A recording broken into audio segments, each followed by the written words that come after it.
Hello friends, welcome to my channel. I am Sanjeev Khanna. आज थोड़ा सा एनालिसिस करते हैं डिप्रेशन का। सो डिप्रेशन जनरली हम रेफ़र करते हैं एक ऐसी मेंटल कंडीशन आपकी कि जिसमें थोड़ा सा आप होपलेस हो जाते हैं, यू फील लो और कंफ्यूज्ड और इनएक्टिव हो जाते हो, lacks you really lack drive और एक तरह से बड़ी ग्लूमी सी आपकी आउटलुक बन जाती है। तो सोचते तो हो कुछ, आप अंदर-अंदर कुछ सोचते हो, बट कुछ कर नहीं पाते हो। ऐसे कन्फ्यूज़्ड न हो जाते हो और उस कंडीशन में आपकी जो नॉर्मल बिहेवियर या नॉर्मल आपका न जो अ, काम करने का तरीका जो रहता है, उससे हट के एक पैसिव मोड में, एक ग्लूमी मोड में आप आ जाते हो। तो उसको नॉर्मली डिप्रेशन कहते हैं। It's mental condition. तो अगर एस्ट्रोलॉजिकली हम देखें तो अब इसमें आपकी सोच शामिल है, आपकी बॉडी तो है ही है। आप one number one first house you are involve, body आपकी है, मेंटली यू आर इन्वॉल्व। तो आपका चंद्रमा चंद्रमा इसमें इन्वॉल्व है। तो माइंड है माइंड है आपका कैसे रिएक्ट करता है और ओवर रिएक्ट करता है या अंडर रिएक्ट करता है। तो ये सारा मून का सिस्टम है। फिर केतु इसमें मेनली रिस्पॉन्सिबल हो जाता है, क्योंकि केतु इज मेनली एक तरह का विड्रॉल है। सो किसी सिचुएशन से अपने आप को विड्रॉ करना, अब depends on so many various combinations और कहाँ प्लेस्ड है, पर जनरल फीचर्स तो केतु की इन्वॉल्वमेंट यहाँ पे ज़रूरी हो जाती है। फिर शनि, एक तो शनि का मेन फीचर आ जाता है कि स्लोज़ यू डाउन, ठीक है? और एक ग्लूमी प्लैनेट है, डार्क प्लैनेट है। तो जो ज़िंदगी से जुड़ी हुई कुछ डार्क या ग्लूमी ने साइड है, तो वहाँ पे ये उस सोच को जब आप अपने ऊपर थोड़ा-सा कर लेते हो, थोड़ा-सा प्रभाव उसका ज़्यादा हो जाता है, तो ये सिचुएशन बन जाती है।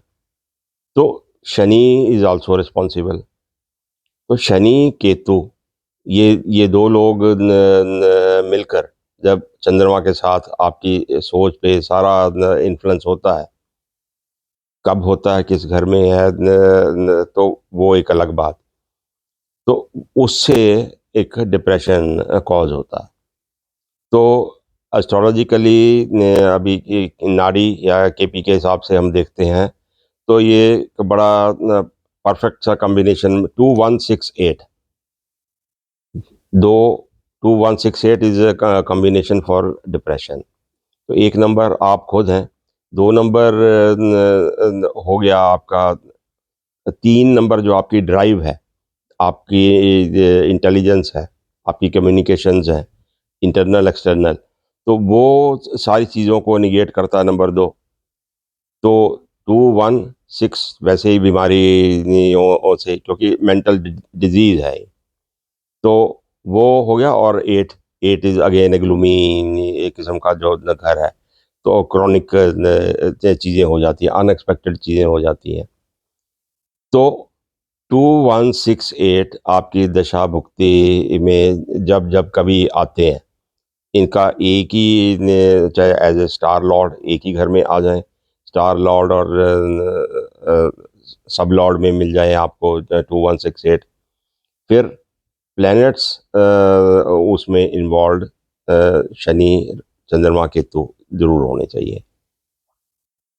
2168 किसी और जुपिटर में बन रहा, कुछ हो रहा, तो शायद कुछ नहीं होगा, पर ये इनके साथ इन्वॉल्वमेंट हो जाती है, तो दैट कॉजेज डिप्रेशन। अब आगे जैसे-जैसे आपकी दशा चलती है, दशा न भुक्ति जैसे आगे-आगे चलती है, कितनी देर तक ये कॉम्बिनेशन रहता है। जैसे ये कॉम्बिनेशन टूटेगा किसी भुक्ति में, किसी अंतरा में, तो वहाँ से आपको रिलीफ़ मिलता है।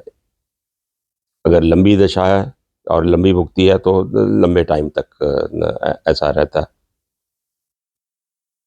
तो ये सारा एस्ट्रोलॉजिकल एनालिसिस है, तो इसको छोटी-सी बात है बस, इसको आपने घरों को कैसे याद करोगे और ग्रह जो हैं, वो कौन-कौन से रिस्पॉन्सिबल हैं। थोड़े-थोड़े न इन चीज़ों को न दिमाग में रख के कोई बीमारी नज़र आती है, मेडिकली देखोगे इन लोगों को कोई बीमारी नहीं मिलती है, साइकोलॉजिकल सारा न खेल है ये।